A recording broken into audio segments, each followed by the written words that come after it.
Tonight, lawmakers and hospital officials are sounding the alarm. Riverside County's intensive care capacity is nearing 100%. I spoke today with the Chief Medical Officer at Eisenhower Health, Dr. Alan Williamson. Dr. Williamson, thanks for joining us again. Great to be back. Thank you, Peter. Today, Congressman Ruiz posted Riverside County's total ICU usage is at 94%, 25% COVID-19 patients, which is dangerously close to being at full capacity.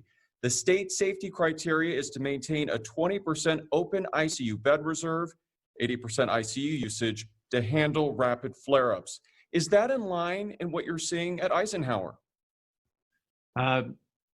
That is pretty close to what we're seeing. We don't have quite that hard an impact on our ICU as of today, but we are definitely seeing an increase in the number of cases across the board, including those that need intensive care unit beds. And we are certainly well aware of the other hospitals really throughout the Southern California area, or at least extending down through Imperial Valley, are definitely stressed to near their limits in their capacity really to manage the number of patients that we're seeing. So there is a significant surge. How concerning is this for you right now? It certainly is concerning. We continue to work really on a daily basis on our surge planning to be sure that we can continue to care for the patients. We have to look at our ability to continue to do elective surgery, for example, whether we're going to be able to continue to be able to offer those services to patients if we get into a true bed crunch where we no longer have enough bed capacity to manage the elective surgeries as well as the COVID patients and other patients that we're seeing, then we'll have to consider restricting that once again. And just like the rest of the county and the state, we're certainly trying not to take steps backwards if we can possibly avoid that. But we definitely need the public to continue to help us by continuing all of the things that we harp on at every interview, social distancing, wearing those face masks, and washing your hands. And are you still seeing younger patients?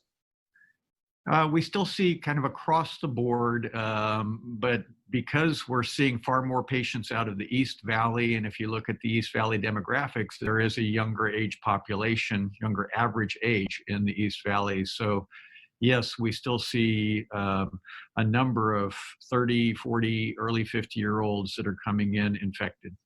Government officials said earlier today that younger people tend to be asymptomatic. Is that something you're seeing as well?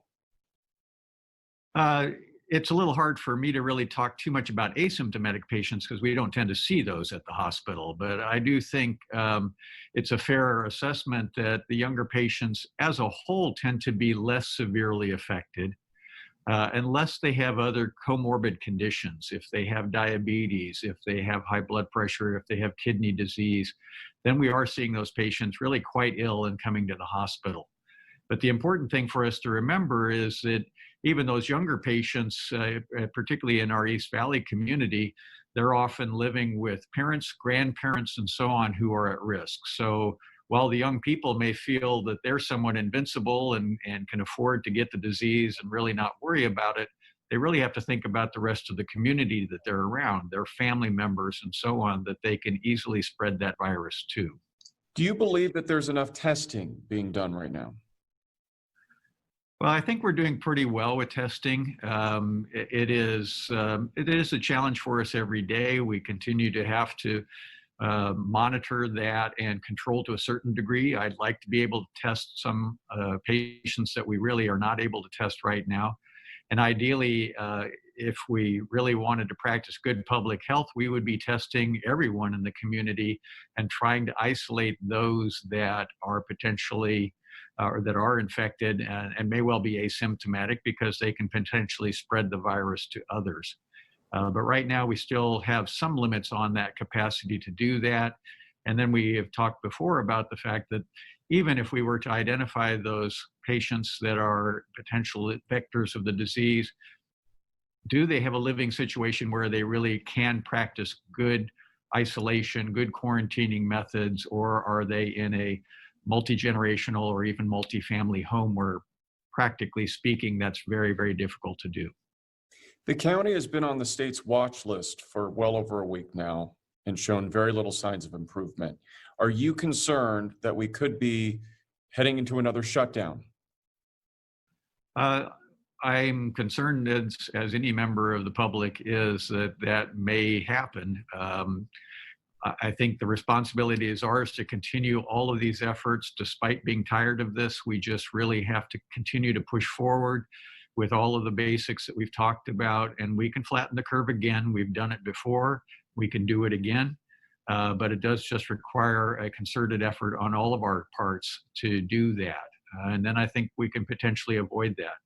But as I said, even just within the hospital, we're having to look at potentially having to take some backward steps because of the surge that we are seeing. And you mentioned the hospitalization rate going up as well, and you have a surge plan in place. Once you hit that limit, what then? Well, we have a number of different options for us, but it would include potentially doing things like going back to limiting the availability of elective surgery again, and having to look at alternative spaces, both within the hospital and even outside. Do we have to look at tents and so on? We're obviously making every effort possible to avoid that, particularly this time of year. An outside tent is not terribly appealing when it's going to be in the 100 teens outside. So we really are looking at all of those things to try to manage volume. We also know that throughout the southwestern US in particular, there is a large surge across the board, and that's putting a lot of strain on being able to provide nurses for the beds that we do have. So one of our biggest challenges right now is really staffing, to be sure that we can provide enough nurses for the beds that we have, because there's such a demand, again, particularly throughout the Southwest, for nurses. Let me ask you, Dr. Williamson, we continue to get a lot of criticism from some viewers who think that we are hyping up this virus, that this is just the flu. And of course, the rates are going to go up because there's more testing. What do you say to people who think that this is all just hyperbole? Well, I'd love to have them come work with me for the day, and I think they would agree this is not hyperbole. It is serious. This is a virus that is indiscriminate. You have young people who have been permanently injured, severely injured, requiring lung transplants, for example, and elderly people, obviously, who are also falling victim to this and succumbing to the disease. So it is definitely more serious than the flu, and we need to take this seriously. It is spreading through the community, and we need to try to take control of that, or else we will all face being quarantined again and really shutting down our economy once again. And I don't think anyone wants to see that happen if we can avoid it. All right, Dr. Williamson, thank you so much for joining us again. Thank you, Peter.